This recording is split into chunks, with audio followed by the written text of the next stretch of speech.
Here today with one of the best lenders in the biz, Helen, with Bank of England. So I've known Helen for quite some time, and it's absolute pleasure working with her. I could brag on her all day, but I think I'm just going to pass it on. And Helen, introduce yourself. How long have you been doing this, and what's your background?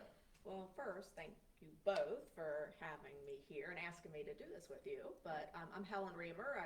I'm with Bank of England Mortgage. I have been since November of 2019, All right. located here in Fort Wright, Kentucky. All right. So kind of new to Bank of England. How long have you been doing this, and why Bank of England? Well, I've been in lending for 25 years. I've been a mortgage loan officer for 25 years, and I've worked at banks and brokers. I've had my own shop, and I met some representatives from Bank of England and really liked their platform and their culture and their values and how they wanted to treat people and the customers. All right. That's And so it wasn't anything I was planning on doing. I wasn't planning on making the move, but once I met the people and the principals involved, it was a no-brainer. Yeah, there's something to be said about a supporting cast that changes one's direction in life, isn't it? Yes. And when they become a family. Yeah. Yeah, it's not just work. That's good. That's good. And everything's local, so that was the other thing I liked about it. We have our processors, underwriters, everybody's here locally. Right. That's easily one of my favorite things is the title company and you guys and us, we're all in the same building. So Yes, we're that's all true. part of a team, and through a real estate transaction, it gets challenging, and it's easy for me to go in the elevator and hit a lobby level and talk to you, or hit Yeah. 5 and go talk to Agility, Exactly. and make sure we can see this thing through. So Right, because that's a lot of times you're talking to these lenders that are in California, Yeah. Arizona, you gotta wait until they get in the office. right. The underwriters are out there, so, yeah, it makes it easy. Right. So, going through the entire process, at what point should somebody come to Helen at Bank of England? If they're thinking about buying a home, they should start talking to a lender, I would say 6 months ahead of time, so they can weed out any kind of problems that they're totally not even aware of. And so, 6 months ahead of time, what are they looking to do? What's the first step in that process? Talk with the lender, get their credit report pulled, go over that with their lender, make sure there's nothing funky or weird on that report that they're totally unaware of. I hear that all the time, like I had no idea I had that collection. At the same time, we also pull a judgment and lien report to make sure there's nothing at the courthouse that they're not aware of. Okay. And we can tackle those things up front instead of waiting until when they're under contract. Okay. So to the best of my knowledge, your credit report, I think everybody's pretty familiar with credit reports, Credit Karma, and all those things where they can just pull it and get that. But what some people don't know is if they've got something against their name, as far as a judgment or a lien, like you said, that whether they didn't pay a bill, a ticket, or something that might not show up into a credit report. So when this person moves forward with a good credit, there still might be something there, and you guys pull both of those reports at the same time, right? We do. I mean, I have one right now. She's a borrower with a 790 credit score. There's nothing on her credit report, but there's an old judgment for almost $3,000. Right. We pulled the second lien. She had no idea it was there. It is valid. So we're working through that in the pre-approval process. Otherwise, it would have popped up later when she was under contract, and you can't close with that judgment. Right. You have to pay it in full, or show that it's already been paid in full. Right. And sometimes these judgments are things that are paid off in a zero balance, but it never got cleared on a credit report, or child support, or there's so many moving parts with that piece, and it could have a zero balance, but at the courthouse they didn't clear it. Well, it's a two-step process, and I think that's misunderstood. So you pay Capital One, for example, your balance. You owed them $2,000. They're going to give you a paid in full letter. Yep. Now you have to take that to the courthouse and pay to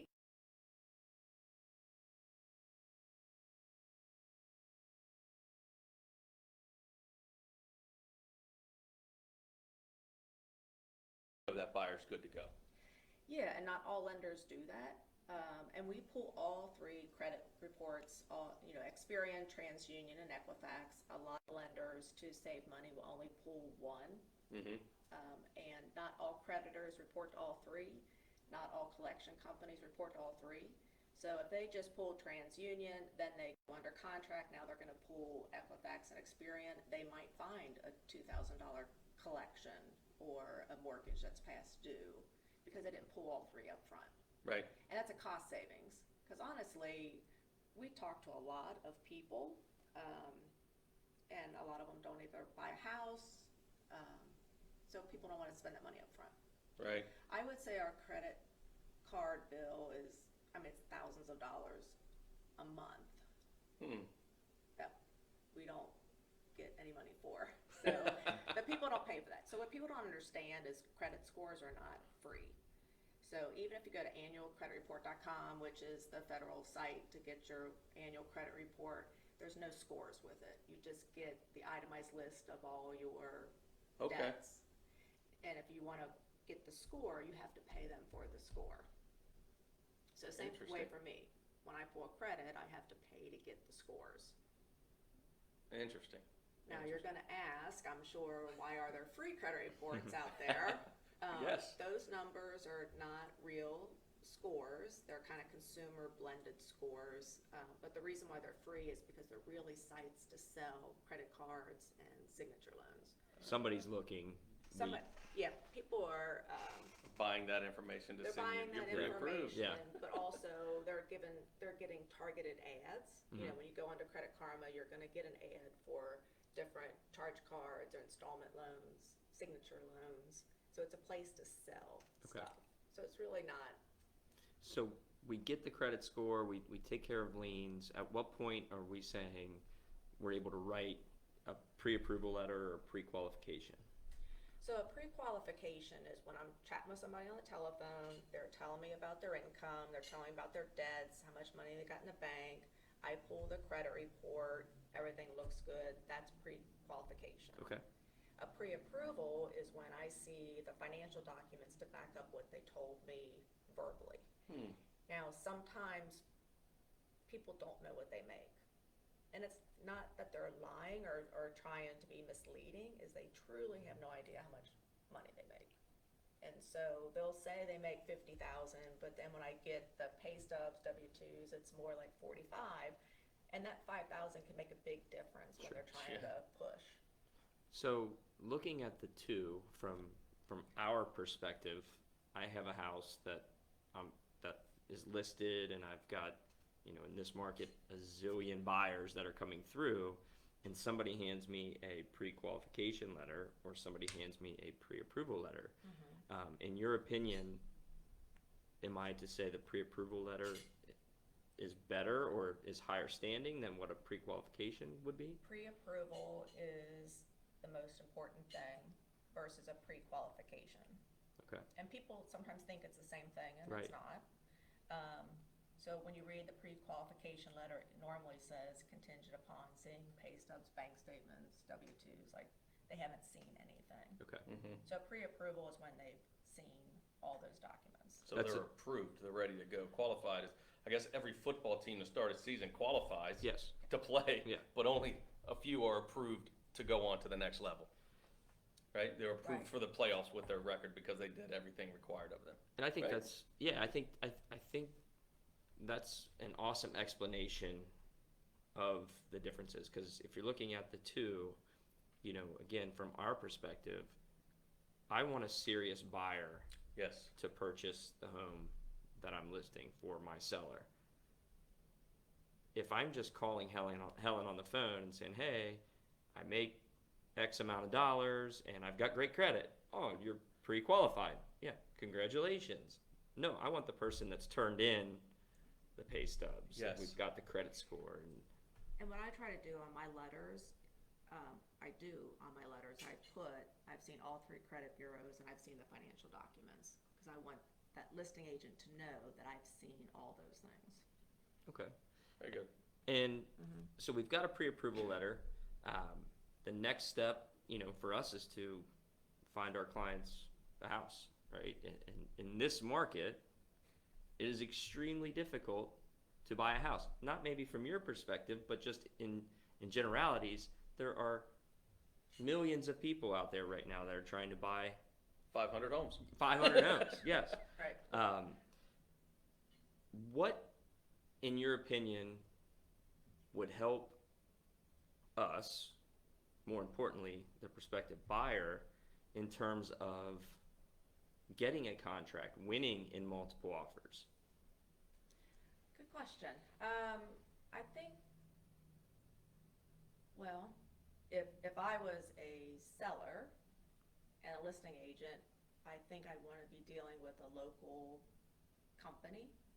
If the buyer comes to me with, a company out of California, or the pre-qualification or pre-approval letter is from one of the online lending companies, I think I would shy away from that and go more for a local lender who knows unique stuff about our area. Yeah, it just knows but also like they're local. We had talked earlier about being in the same time zone, not having to wait to talk to somebody that's in California. Yeah. And like myself, if the realtor knows the loan officer and they got a good track record, then I think a listing agent would be more likely to say, let's go ahead and use Helen instead of this other offer that came from an online, I don't want to use names. Sure, no, Sure. I'm with you, and I think a lot of people, without anything being said, they are aware of the online Exactly. sites that they can shop and get their quick fix and answer those quick questions. But what we talked into when you said 6 months, that's kind of like, whoa, that's a long time. But when you have to jump through some of the hoops to get there, I think 6 months is plenty. In worst case scenario, you're buying in 2 instead of 6 months. So, Well, but to get the reason process why- started is gold. And it's not just about credit, because some people think that they can use cash at home for their down payment. Like, people have $5, $10, $15,000 literally at home. So when I talk to them, I'm like, you can't use cash. Well, why not? All I have to do is deposit it in the bank. Well, I have to track that money, and I can't track it. Yeah. It's cash. So if we have that conversation ahead of time, they can go ahead and start depositing those funds so that when it's time for them to buy a house, you're not up against. So if you have $15,000 in the shoebox at home, put that in the bank, let it mature for a few months. Well, that was my next question: is what is that time frame? If I've got this cash, I could go under the mattress. I could go to the car dealership and drop my briefcase and walk out with the car. Obviously, homes are a different animal. But I want to buy a house and I've got $50,000. At what time frame would you tell me, hey, put that in the bank? 2 bank statements. So depending on your bank statement cycle, but if they have to get 2 bank statements for your loan, then I don't want to see that deposit on 2 bank statements. So 3 months ahead of time. 3 months. 3 months. Okay. That's a good time. Yeah. So we stated it. I mean, it's hard to buy, right? And what do you see in the market in terms of right now, and then in the future? Is there something that is going to change? Is there anything in your opinion that is going to make it easier to obtain a contract or to purchase a home? Make it easier? No, Okay. nothing. Nothing that's on the horizon. You mean for a buyer getting approved? Buyer getting approved, and then in terms of the actual market itself, talking whether it's interest rates raising, interest rates lowering, lowering, is there anything that you could see that may help a prospective buyer? Maybe they're not quite ready right now because there's no inventory out there. Is there anything market-wise that potentially could affect the buying and selling of? I think as we get further away from the pandemic and the overlays that came as a result of that. So a lot of people were laid off or they were furloughed, their hours were cut back, their salaries were cut back, they had varying hours, they were receiving unemployment. now they're trying to buy a house, and they're Mhm. finding that their income in 2020 is being looked at more heavily than it would have in the past. Mm. So as we get further away and they're back into their jobs for a longer period of time, 6 months on the job, and now you can see that it's stable, the hours are stable, they're not varying, they're not getting laid off, the work's there. Right. So as we get out of the pandemic, that's going to improve for a lot of people. All right. That's good to know. So that's one good thing that's on the horizon. Sure. There are a lot of overlays right now for self-employed people because of COVID. Mhm. So hopefully those will go away here soon as things get back to normal. Interest rates, they're supposed to stay about the same for the remainder of the year and then probably go up next year. Okay. I think that's what a lot of people look to is what's my rate? What's, if I buy now, I've got these really good rates. If I wait, is my rate going to get higher to the point, to where maybe I can't afford the house that I really wanted or that I could afford maybe right now. But even on the flip side of that, and you hit on it before, during the pandemic, from a seller's perspective, if there was that instability with a job or health or whatever it was that may cause somebody to be a little more hesitant to maybe list their house, you need a down payment, right? And with that down payment, what can somebody do, or what can Bank of England do for the prospective buyer in regards to whether it's, are there still programs out there that could help people with the down payment? Like grants and Yeah. everything like that, sure. What programs are there that Bank of England offers? And on the same side, like, talk a little bit about putting money down. The old way of thinking was, Do I need 20% down like my mom and dad did? Like, what's normal, right? right. And are there products that you guys offer that maybe you don't need the 20% down? Maybe it's more beneficial to the consumer, to the borrower, to keep some of that money in their pocket. Okay. Well, I think a lot of people still today think they need 20% down payment when that's not required. You could buy a house with as little as 3% down, and in some areas you don't need a down payment at all in the USDA rural housing areas. A friend of mine who's in the business asked her daughter, who's like 24, about buying a house, and she said, "Mom, I'll never be able to buy a house because I don't know how I can come up with a 20% down payment." So this is a daughter of somebody. So a that's in lender's the daughter business. doesn't even, wow. Right. So I think there's a big misconception that they need 20% down, and it's still out there. So I think getting You know what? Kudos to that lady in the business for not bringing work home with her. That's so For a kid to not Right. know. That means, true. whoever your friend is, they just don't talk about work at home and they separate work from. Yeah. Kudos to them. Well, honestly, back in the old days, you needed 20% down. Sure. But conventional loans, Fannie Mae, Freddie Mac, if you're well qualified, have a higher credit scores, you can get in for as little as 3% down. If you make less than like $68,000, I think it is, you get a discount on the mortgage insurance and the interest rate on those products. So conventional, Fannie Mae, Freddie Mac, 3% down. If they 3%. don't qualify for that, they could do the FHA, which is 3.5% down. So quick math, if I'm buying a $200,000 home, 3% down, that's $6,000. I could put myself in a position to buy a home for $6,000. Correct. Wow, Correct. that's crazy. But it's with 20% is what, 40 grand? Exactly. So 6 grand. Which 40 grand's a lot of money. It is. 6 grand's a lot of money. But the difference between those two, There's a lot of difference. a lot of difference. So the market that we're in today, and we were discussing this earlier this morning, could you help buyers understand when you're talking about those types of products that are out there, and in terms of it being a crazy housing market, us as agents, we try to get our buyers to present a position of strength. If you were looking at those particular products, obviously cash is king, Mm-hmm. but how would you rate the two?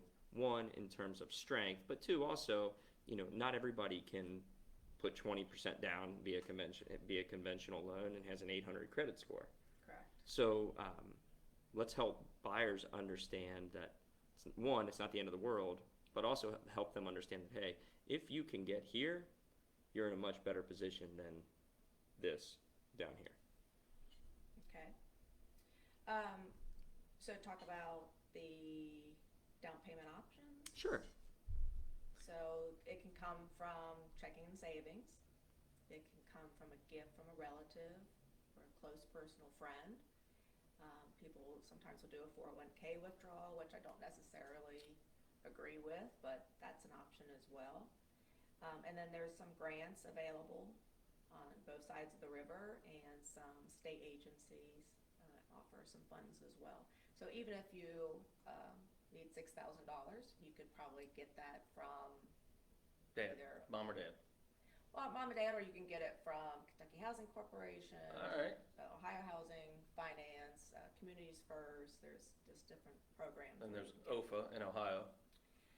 Yeah, but sometimes it just doesn't make sense to do it because you are a better buyer in the eyes of a lender if you're using your own money.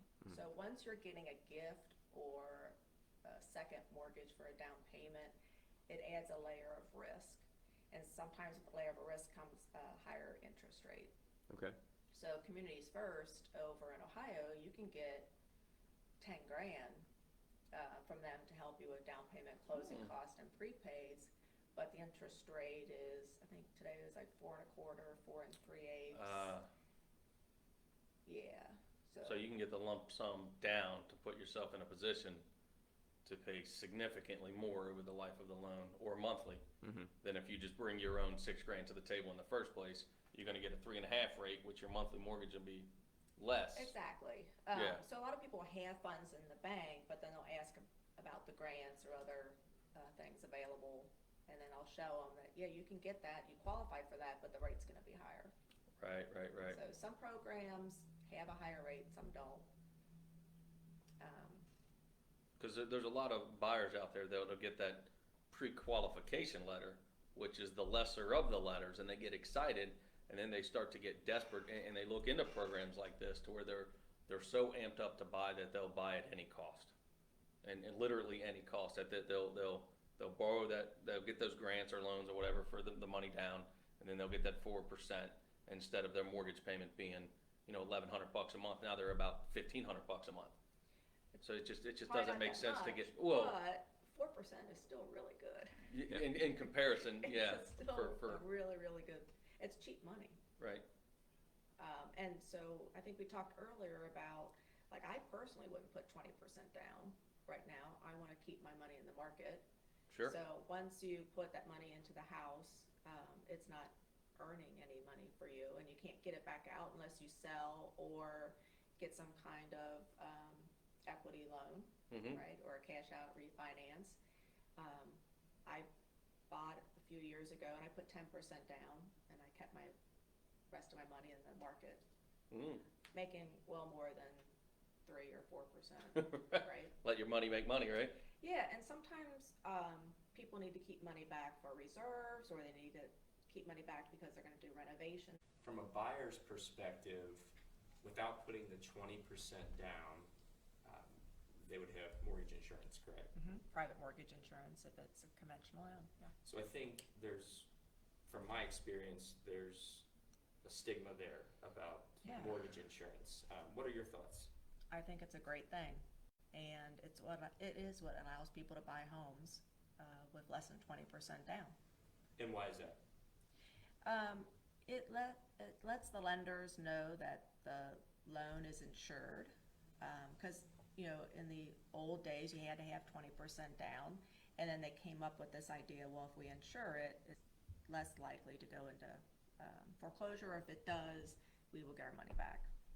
So I don't know if I answered your question. Yeah, a conversation I like to have a lot of times with clients is because they get so discouraged with the lending institutions for all the hoops that they have to jump through, and Why am I paying this mortgage insurance?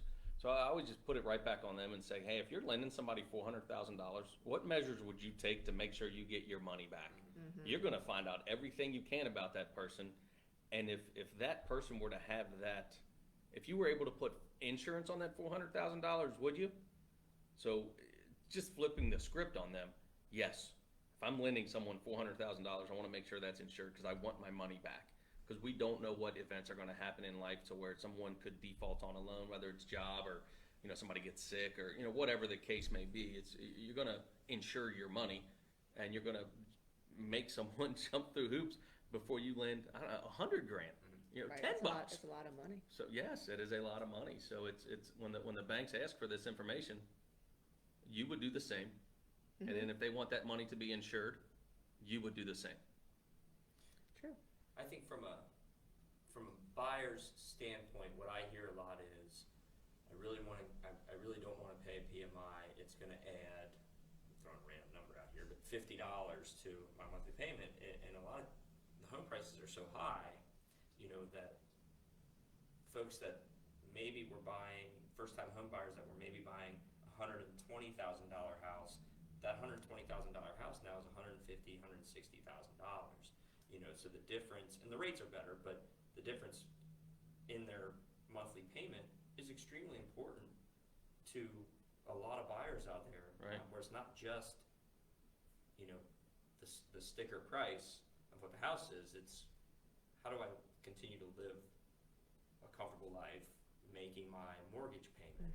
Not be house poor. Not be house poor, and the first thing they go to is PMI. So Are there options to get rid of PMI? Yeah. Your mortgage insurance? So there are options. You can take a higher interest rate. So the higher interest rate creates more money in the pockets of the lender, and they take that money to insure the loan. now, on the flip side of that, right? Correct me if I'm wrong. A higher interest rate, you get rid of PMI, but what does that do to your payment? We look at all options. Sure. So There you go. these are the options. It might not be the right one. Okay. So I usually will show 5 different ways that we can skin that cat. with That's putting- incredible. Yeah, with putting less than 20% down. So there's no such thing as no PMI. If you have less than 20% down, there's mortgage insurance somewhere. There's insurance somewhere. So they're either paying it monthly, they're paying it upfront lump sum. The lender is paying it in the form of a higher interest rate, but it's there somewhere. Okay. So let's move forward. We've got a buyer, and the buyer was successful in obtaining a contract on a property on a home.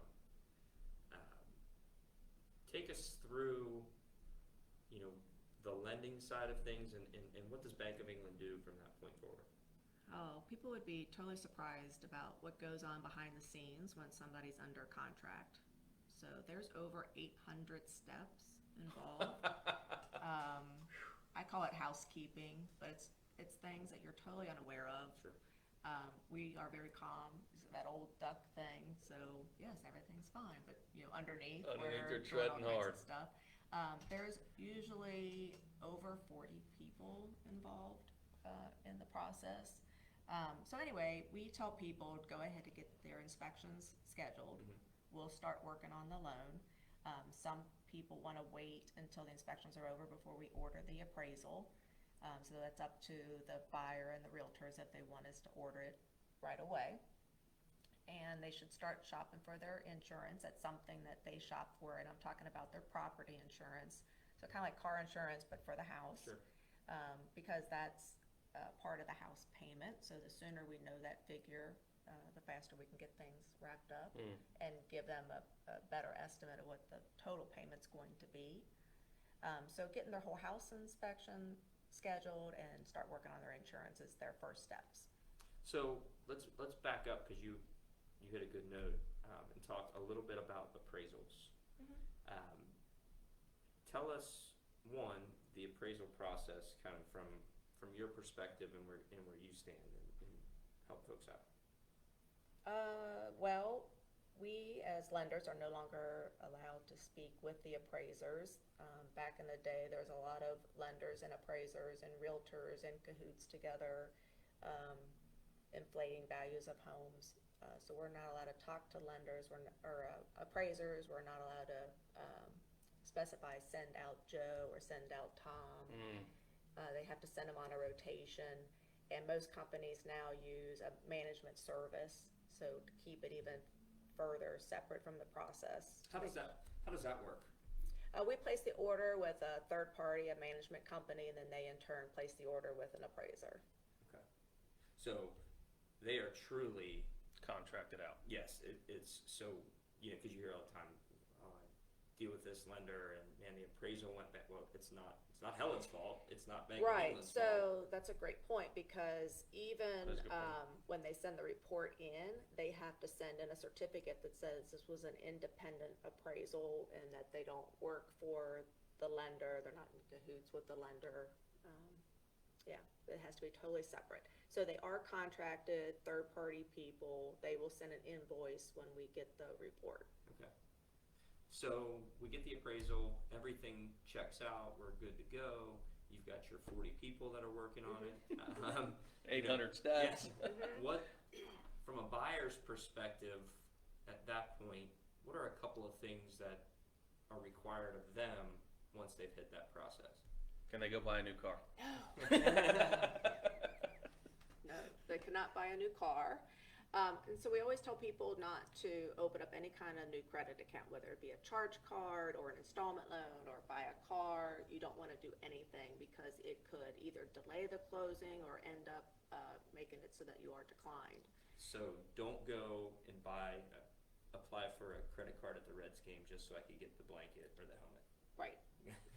And I've had people say, like, they've gone to the cash register, let's say at a department store, and they offer them a charge card for a 5% or 15% discount off their purchase. They'll say, I'm sorry, I can't do that because I'm buying a house. Mhm.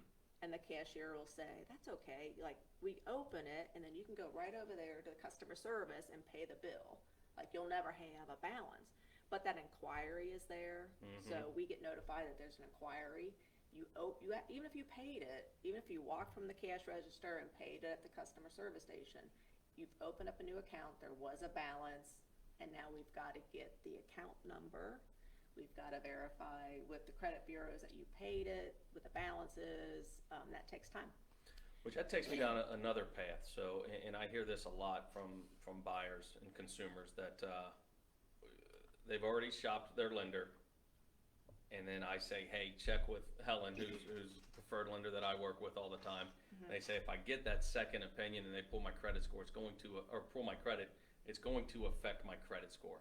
At what degree is that true, and what degree is that urban legend that shopping for mortgages affects their credit score? It used to be true. So shopping for a mortgage loan or shopping for a car loan, you would go into the Ford station and then there would be 22 hits to the credit as they're shopping, like the credit unions and the banks for the best car loan. And each one of those was a ding. Same thing with mortgage loans. But now if you pull it within the first 30 days, Right. and it's the same industry, they know you're shopping for a car loan, they know you're shopping for a mortgage, it's one ding. Okay, so you got a 30-day window to shop for, within reason. I don't think anybody's going to shop 10 lenders, but if you shop 3 or 4 lenders in a 30 days time, it's not going to prevent you from purchasing a home. Correct. Okay. Correct. So I get this question on occasion too. I have my checking account and savings account in X bank. Wouldn't it just be easier for me to just do business with them? Is that true? No. Well, I used to work at a bank, and it's all the same. So people would say, but I bank here, so why do I have to do this? It doesn't matter if you bank there or not. There's still the rules and regulations that have to be followed with mortgage lending. So that's one thing. The other thing is they're not set up usually for purchases. Like a lot of banks do refinances really well, but they don't do purchases well. And purchase business usually is not a priority. Your loan will get finished when it's finished, right? some banks take a little bit longer, I'm gonna say, because Sure. they don't put a focus on the fact that you've got realtors involved and buyers and sellers and there's contract dates. It's like, we're providing the money, we'll give it to you when we give it to you. Right. Whereas all we do is mortgages, number one, that's our focus. We're purchase based. We have great relationships with realtors. A lot of banks don't even want to deal with realtors. I don't know if you've heard that before. No, it's true. So in our world, there's, and I guess to be completely candid and open, is some lenders think agents are useless and they muddy the waters in this whole thing, and sometimes agents think lenders. So it's kind of back and forth. And I've had those lenders at big banks or local banks, not mortgage institutions, that there's hesitation with dealing with an agent because they think we muddy the waters by giving our opinions, and it gets challenging with those. Yes, and they don't want to offer you any information or give you information. Right. So I think that's a good point, though, is that we just do mortgages here. So that's our main focus. Our main focus is purchase business. It's relationships with the realtors, and it's also building relationships with these buyers. Yeah. Like we want relationships with them. We want to work with them again, 5, 6, 7 years down the road. But anyway, the banks, they do car loans and installment loans, and a lot of times, I'm not saying this is bad, I'm not saying this is bad, but sometimes it's like the same person is doing mortgage loans, and they're doing the auto loans, and they're opening up the charge cards, and Right. Whereas know. here, there's a specialization. specialization. Yes. Good. So, we've talked about the process, and we've talked about, the application. We've got the 40 people, the 800 steps. How do we get to the closing table? I want to say very carefully. But That's it. We go to the 5th floor and talk to Agility. And I do want to add one more thing about, we talked about not opening up any new accounts, but you also don't want to add to balances. So your credit is monitored all the way up to closing. So when we took the application, we pulled your credit report. If you had a $500 balance and a $25 minimum payment, you were qualified with a $25 minimum payment. If you, during the process, charged up $5,000, yeah, so if I went out and bought new furniture for my living room or Right. appliances, and now your minimum payment is $150, we know that because we're watching you through the process. Now that $150 could get you denied because it throws you over some kind of debt to income ratio, or you just don't qualify anymore with that payment. So not just opening new accounts, but also don't adding to charge cards. And even if you think you can afford it, don't do it. Like, even if you think it fits into your debt to income ratio. So I had a well-qualified guy. It was like a 3-day weekend, and they were supposed to close the following week. Friday it pops that he opened up a new account. I call him, and he's like in a float down at the lake, and he goes, I don't understand what the big deal is. Like, I can afford it. It's no big deal. And I'm like, yeah, but now I have to know what the account number is. I have to get it added to the credit report. He's like, I have no idea what the account number is. So even though he's well qualified, the closing, thankfully it did not get delayed, but could have been. sure. Just because we have to track down all that stuff. That's a good point, though, too, because you do get a lot of people that, they could be self-employed, and I could definitely afford it. I'm comfortable with this. I'm approved to buy 500. I'm buying 300. My margin of error is huge. But from the bank Correct. standpoint, from a lender's standpoint, they have to be able to track your progress, your account, everything, a paper trail, for lack of a better way of saying it. Yeah, and it goes back to the analogy of you be the lender for a minute. Correct. Find out I'm lending you money, and then I see you borrowing money from somebody else at the same time. It's, hold on, how many people are you out trying to borrow money from? Right. I want mine back. I'm not giving you anything. So it does create more of a higher risk. No matter what that person says, it's going to raise a question of, what are you doing with your money before I give you all this money? Right.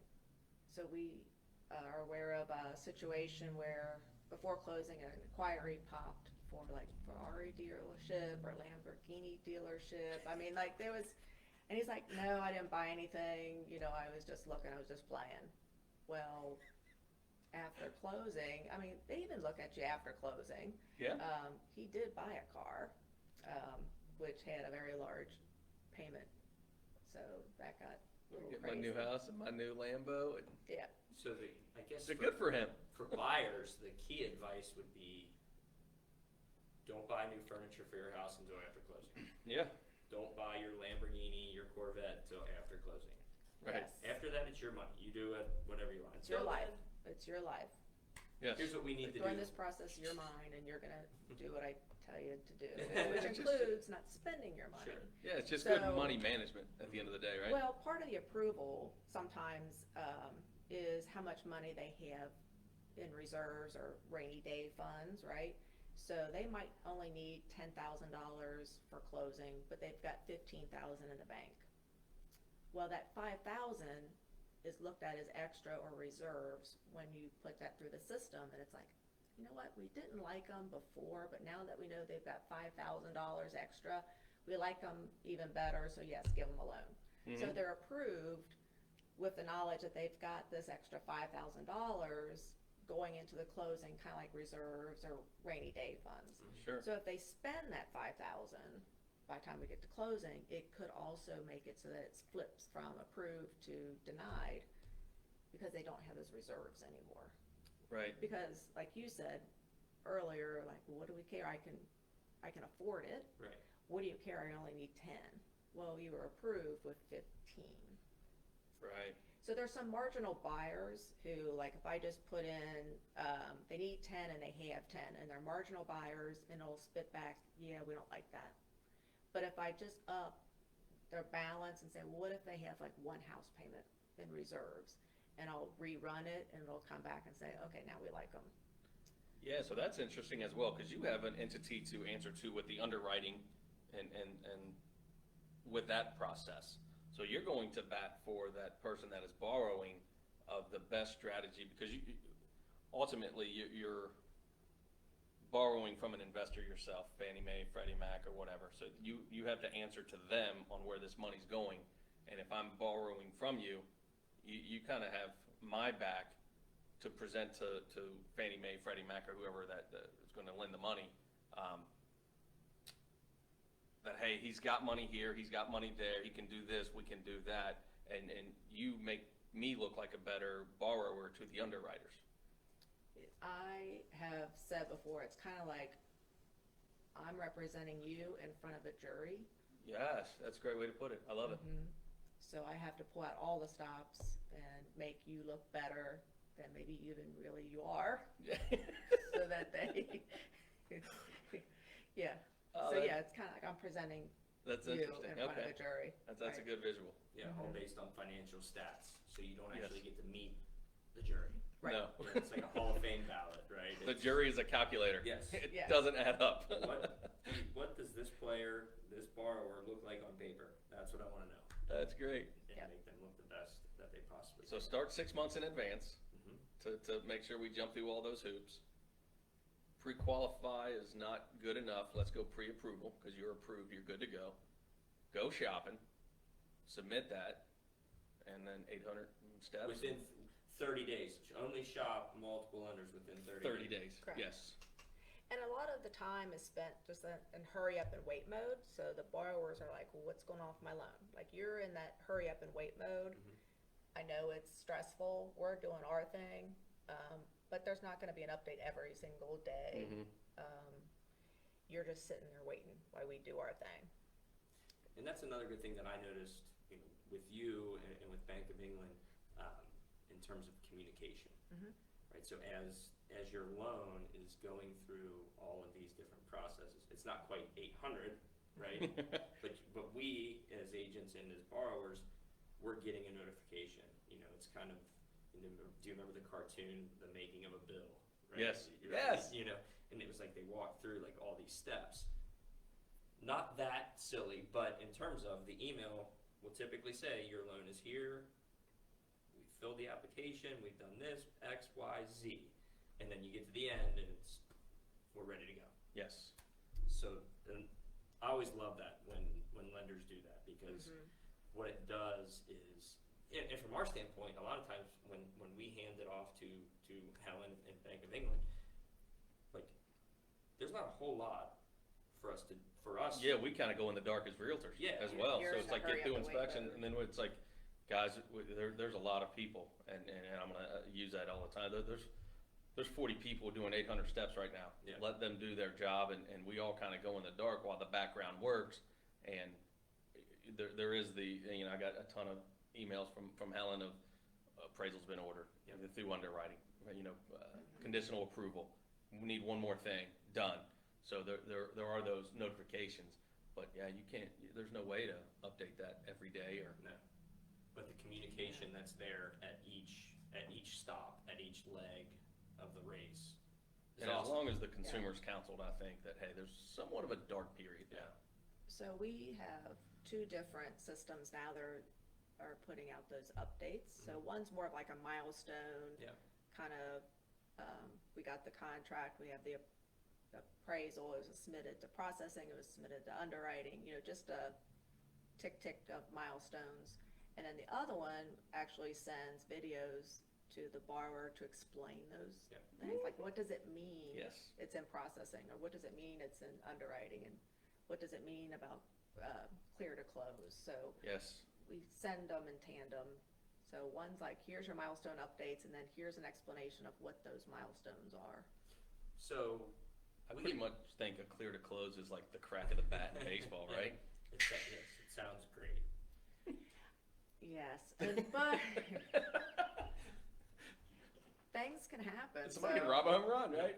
So people can be cleared to close and things still happen, like they go out and buy that car, or Right. quit their job, or spend their money. But they shouldn't anymore because we've warned them. We warn them. Everybody needs to warn them. So we've done everything from our standpoint that we need to do. Appraisal has been solved. You guys have it, and it goes to underwriting. Or back to underwriting. Can you kind of take people through kind of that underwriting process? Well, companies do things differently. So some companies require that everything be finished before it ever goes to the underwriter's desk. So that's why sometimes you find out about problems or issues further down in the process. So they don't want the underwriter to have the file until the appraisal's in, the title work's in, verification of employments are in, everything is finished, then it goes to them. Well, by that time,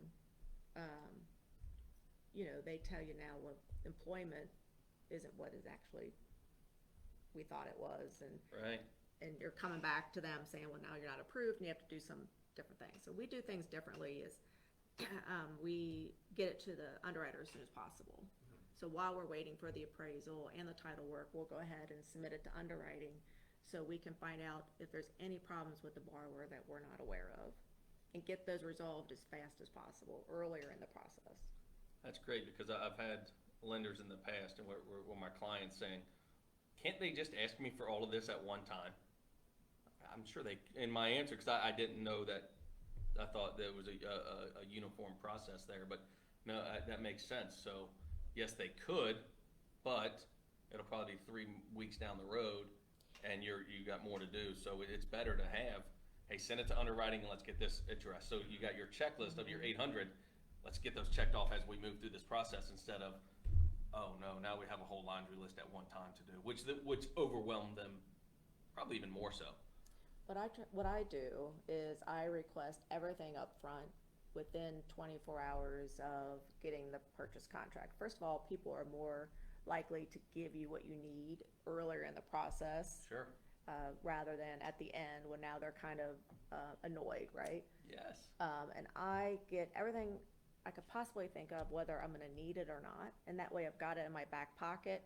If I submit the loan without it and then the underwriter asks for it, I already have it. I'm not going back to the borrower. So I'm not waiting for the underwriter to tell me what they are going to need. Sometimes though, people, when they submit that stuff and you're like, well, why are they asking again? So they asked you for a bank statement. Now you provided the bank statement, but you had a large deposit.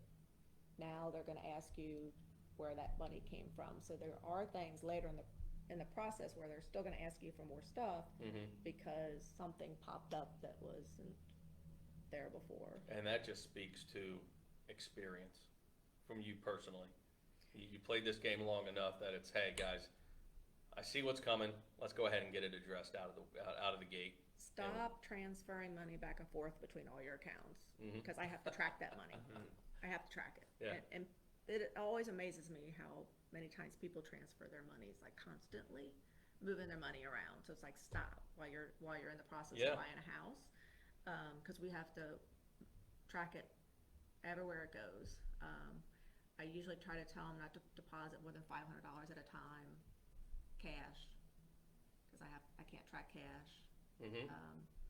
And if they get any checks, to always just keep the paperwork that goes with it, because we have to prove where the money comes from. Somebody asked me before about Yeah, why we you had a can't recent one where use- a buyer had money show up in the account and said, where did it come from? Well, my mom. Okay, well, we need proof that it came from mom. So Right. you'll get that next layer of so confirmation. mortgages, they have to follow banking laws and other federal laws, state laws, but we have to prove it didn't come from money laundering, terrorism, or drug activity, because the government thinks we're on the first line of defense of all those things. So we have to verify that. Yeah. We also have to verify it didn't come from the seller or the realtor or me or somebody else associated with the transaction. Okay. That's an illegal source, so the seller can't help with the down payment. So I have to prove it didn't come from the seller. Right. And then they want a gift, not a loan. So if my father lends me money, but I have to pay it back, that's not really a gift. Correct. So if mom or dad are gonna help with the down payment, then they do sign a gift letter saying we're giving this to them. It's And that not kind of goes back expected to to your be returned. 401s where earlier you said you weren't a fan of it, because if I borrow money against my 401 and I have to pay it back, now it's kind of a loan. But if I borrow money, it's not working for you, it's not earning, that and there's that as well, so it's just money management. Okay. Yeah, that's all. Just what do you call it, the compound interest of keeping your money in there. Okay. So the process goes through underwriting. They say, Helen, this guy's good to go. What's next? So even when the underwriter says, I'm happy with everything here, you can move forward. There's always gonna be some kind of quality assurance check of that file before it goes to closing. So before it goes to the closing department, there's gonna be a spot in between where somebody just gives it another eyeball. So, Because that's the time to find the mistakes or something that was overlooked. so they're looking through the 800 steps to make sure that all the people that did those 800 steps did what they were supposed to do. Right. So that comes back, quality assurance checks out. And then it goes to the closing department, and then the closing department will work with the title company or the settlement agent on the final numbers, the final documents, doing the balancing of the funds, the wire, those type of things. That usually takes a day or so. And we provide the final closing numbers when they're finished with their job. And then off to title company to schedule closing, is that right? That's correct. So at least 3 days prior to closing, we do have to give them a preliminary closing disclosure to show them what one looks like. And then they'll get a final version of that before closing. Okay. So the buyer has to sign that 3 days prior to closing They in order do. to close, so there's no surprises. So I remember when we first got in the business, I would close at 3 o'clock and they were getting that settlement statement at noon. Yeah. Say, wait a second, this is nothing that I was expecting. So we weren't closing that day. So I think it's good that there is that 3 day period of the buyer, the borrower, looking at those numbers and saying, yes, this all makes sense. No surprises here. Now we can Correct. close. So there is another hurry up and wait. I'm approved. Now Yeah, we and wait. they have to sign it though, so Yes. me just sending it doesn't stop that o'clock. They actually have to sign it by midnight that That day. day. So we do most things electronically. That is an electronic signature, and people can do that off their cell phones, Right? iPads, laptops, wherever. Most of mortgage lending now is all electronic. And I don't meet with buyers like I used to. So Sure. again, being in the business 25 years, I used to sit with the buyers and sit with them for like an hour and a half doing the application. Now it's all done online. So where can they go for you to get that process started? Oh, loansbyhelen.com. Yes. Loansbyhelen.com. Yes. And the nice thing about that too, when you're signing the applications, so many families now, like the husband might be working second shift and the wife's working first, or they travel, so they can do it from anywhere. Perfect. That's great. Yeah. Well, Helen, it's been awesome Thank and you, Tom. extremely informative. Hopefully Thanks. this helps some folks out there at least better understand, and as well as if you need anything in the mortgage process, if you're looking to purchase a home, loansbyhelen.com. Helen Ruehmer, Bank of England. Thank you, Thank you. Thank you for having me. and we look forward to doing more business with you. Thanks. Definitely. Thanks.